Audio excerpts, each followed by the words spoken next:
So I think this is a great documentary. I'm delighted to have both of you gentlemen here. You know, there was a lot of synchronicity going on during this production. There was a lot of synchronicity going on during this production. In the future, he finds out that the human race is split into. He finds out that. Yep, he finds out that the human race was split, and we. Oh. Can you hear me back there? I completed the project in 2015, and I'm still working on it. The next project, I actually can talk about it because my wife is not here. Wells wrote another novel after The Time Machine. It was called First Men in the Moon, in which two guys travel to the moon in a Victorian spaceship. It's about 12 feet in diameter. I could not build it in the house, but it's ambitious.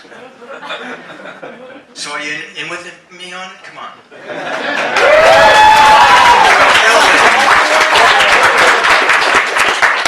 We'll see. We'll have to talk to Sally about it. Yeah, well, we'll see who gets the project done first. You? Or me? I think you have a much better chance.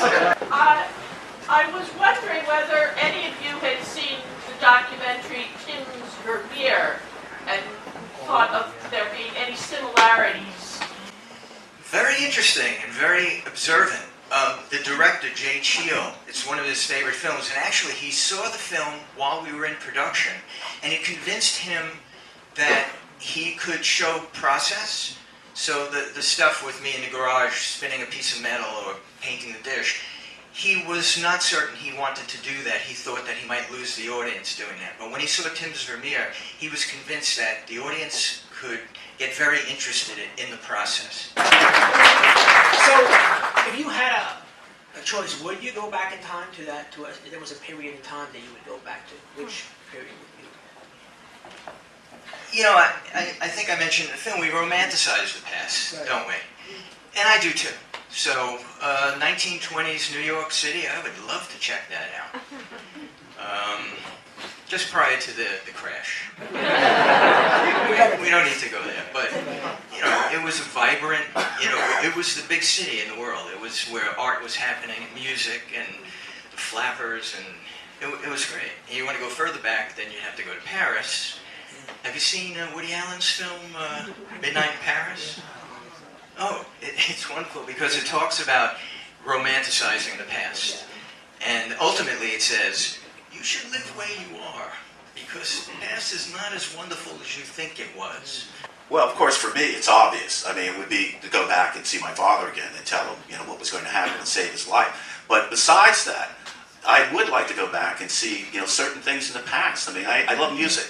And I would love to see Chopin actually performing, you know. I'd love to see Abraham Lincoln actually giving the Gettysburg Address. I mean, there's certain things that in the past that I would like to see. I wouldn't interfere with them because I do know about that part of it, but I would love to actually see that. So there are certain things. I'm sure that everyone has some period that they have back in the past. And it could be either a personal, you know, thing like, I wish I had gone out with this person rather than that person, or, you know, or it could be some sort of historical event.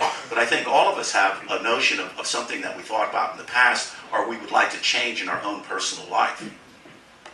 You know what I'll have to say? Hello. I'll have to say again that we romanticize it. So if you go back to listen to Lincoln give the Gettysburg Address, it may not be quite what you picture in your head. There'll be somebody in the back yelling, louder, I can't hear you.